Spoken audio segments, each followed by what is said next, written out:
with another Cosmic Salon, and I have really been looking forward to this because anyone that follows my show or the stuff I've been talking about, first of all, this is in the wheelhouse of always on the table, but then I had my firsthand experience, so you've all heard that many times, and I kind of try to keep it alive because I want people to understand that this is a people out there. This is, I don't know if we qualify as another species or whatever, but we're going to be talking things about the Sasquatch people with Ashlea Stinnett. And so Ashlea Stinnett, and I hope I'm saying that right. I'll get corrected. I already spelled it wrong, so it will be spelled correctly.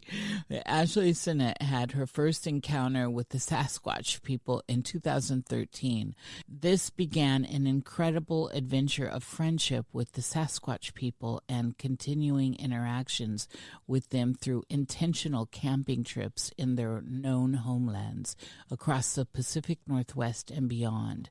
You can find video documentation of her adventures on the YouTube channel Ashlea Stinnett Crypto Cryptid 1487 and on TikTok Crypto_Cryptid.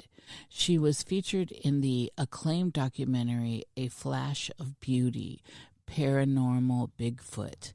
Ashlea designs and publishes planners and journals through KDP that feature the photography she takes during her intentional Sasquatch people connection campouts.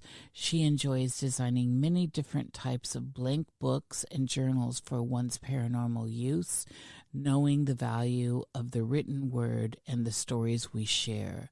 Purchase them today at Amazon as you feel inspired, and we will have this information in the show notes. So I just want to get right on and welcome Ashlea to the Cosmic Salon. Hello, Ashlea. Thank you so much. It is an absolute honor and pleasure to be here with you now talking about this wonderful subject. Yes, I love it. So how do I say your last name properly? You did. You Okay. said my first name properly, my last name properly, and that's awesome, and I love it. Thank you. I'm only human. Yeah. Actually, I'm more than human. We are more than human. That's another subject, isn't it? So, okay, so we just had a brief moment before this got started, but I am so moved by this subject, and it's just interesting that you're out. I don't know where you are now, but I'm still in the Northwest. I've been here a long time. And Mount Hood, which is a place you've talked about and all this, that's out there by Zigzag and Welch's. And I was way far off the road. I had to park the car, take the dogs with my a good friend, and hiked out. We were way far out and had this experience that was life-changing. But the thing is, backwards, making that backwards, everything I had been experiencing camping up in that area for 3 months, I was out there 3 months in an RV, I had been wondering about some of these strange things I was hearing in the night, and locals were like, oh, that's Sasquatch, like the strange owl sounds. And this is a long time ago. It's before I knew that all this stuff, knocking and just all the strange noises, and it creeped me out, I've got to tell you. And my experience, first of all, was enough that, like, I don't want to bother them. If they're gonna, I just want to leave them alone. That I came out with a deeper reverence for this. Now I know they really exist.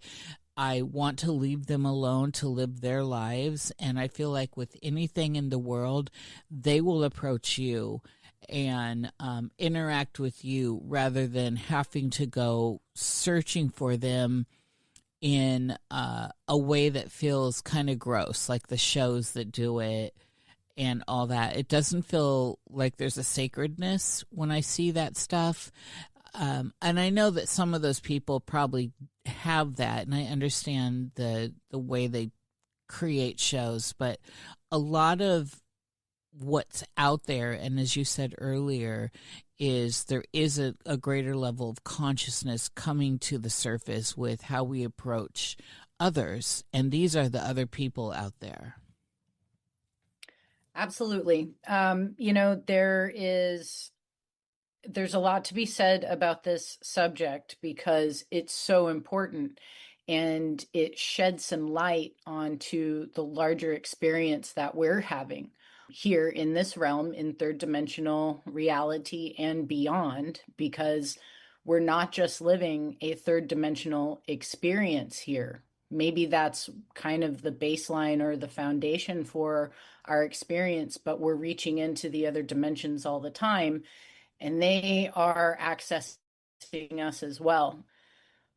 Because this is of a higher nature, there has been an inversion, right? Because that's just kind of in the battle of good and evil here in this realm, there's a lot of inversion on the things that are pure and the things that are godly.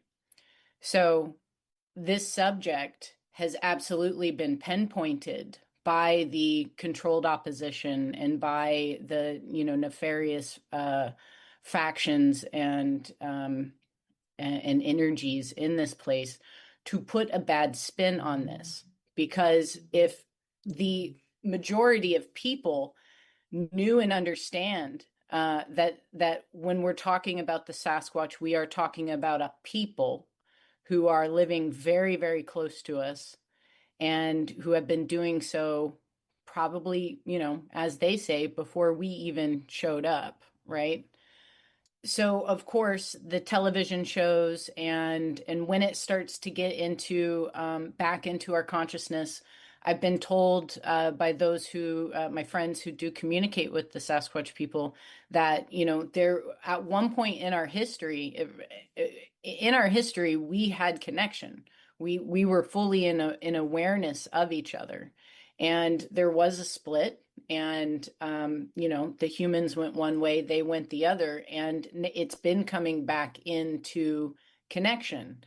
And at least on a collective consciousness level, we can look back at the 1960s, the 1970s, when the Patterson-Gimlin film came out, really gave a face to a Sasquatch person, not just a face, but a full body filming of one of them.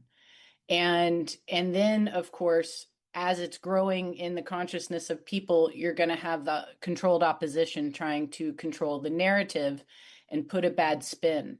They're monsters. They, there's only one or two, and it's an ape, or it's just a physical animal. And that's not what it is at all. That's not what this topic is at all. We're talking about a highly, highly advanced people who have beautiful family structures, who are incredibly, incredibly to the highest level involved in family and the nurturing and raising of children.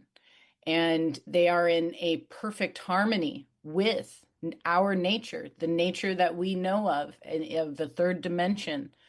They're in complete balance with that.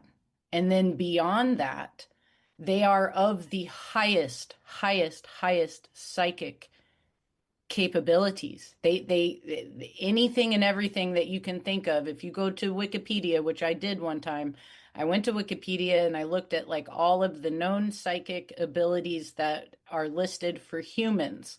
And I could look at that list and go, well, they can do that, they can do that, they can do that. And it's not just that they can do every single one of those things within in the psychic world, in those other frequencies, but they are masters of these capabilities. Not just that, like with us humans, some are psychic, or maybe we're all psychic to a certain level, and some people have honed it, and it's taken lifetimes to really develop those skills. They're born with it instantaneously. They're born into this higher place. And at this point, with my interactions with them, I kind of look at the children and go, There's more of like the children teaching the adults than it is the adults teaching the children, because if you think of like a human child, they're more connected to the higher realms. They're kind of in this in-between state, and the interactions that I've had with the juveniles of the Sasquatch people, it blows my mind just how advanced they are. I've got a bunch of questions, and I think some of them are so fueled because of now I know, and I have this relationship with them from that experience. But I can tell when I'm in the forest, and out here in the Pacific Northwest, the forest is just everywhere. We're so blessed. This idea of good and evil is really important to me, and I talk about it a lot. I have a deep conviction in this polarity, and that is something that I think steers me in my personal life and keeps me I guess on course, because I can sense these intentions, and I can sense these, I'm going to say the word, these demons in people now. And I'm starting to see more of that. And the more of that I see, what I'm seeing out here where I live on the Washington side is the trees are coming down at a higher rate. They're doing it more irreverently. They used to, along the highway sides here, cut them in a very gingerly, thoughtful way. And now, all along where I live, they're just taking like those big cat machines and ripping them. The neighbors around, all the trees are coming down, and they're burying them. They're not even using the wood. I know the logging is also going on, but I've been here long enough to know this is unusual. This is new in the last few years, and this is encroaching upon a space that the Sasquatch people and other things out there live on. And this feels intentional. This feels almost like Lord of the Rings-esque. Are you noticing any of this? There's a war against the trees for sure. Yeah. And um, if you look over just like the last like 5 years, within the entire realm, these very, very revered trees in Ireland and England and in Africa, all these areas, right? These sacred trees that have been there for hundreds, if not thousands of years, are being cut down. So those ones are being targeted, and then everything else is being targeted within the tree systems, because the trees are waking up just as much as everything else in nature is waking up, in a response to kind of the heightened levels that we're at. The Sasquatch people are reaching out. The other dimensionals, the higher dimensionals, are reaching out to the humans. It's kind of a no holds barred, playground here, where the demonic realms have had a lot of influence, continue to have a lot of influence. They can influence humans in all sorts of ways, right? And it's so common, we don't really think about it all the time. But if you really like get down to the nitty gritty, we're talking about humans who are being really, really manipulated by forces that are unseen, that some of them have their good intentions, and most of them have really bad intentions for the human, right? So, Yes. and I live in Portland. Like I see it. I see the demonic possession within people almost every day, and I've seen that throughout my life. It's been a focus of study, because it is so apparent, and it's so important that we recognize that, so that we can, rise up and know we have power to not be influenced by that. So we're not necessarily super used to seeing the angels come down and rescue people, or kind of like these miracles out in broad daylight. as much as we are as we see the demonically possessed person who's, doing fentanyl in the street and is, no consciousness is there. But at this point, like, these higher dimensionals are reaching out. It has gotten to a place where the Sasquatch people are reaching out to a lot of people, a lot of human people. And those people are not afraid to tell their story.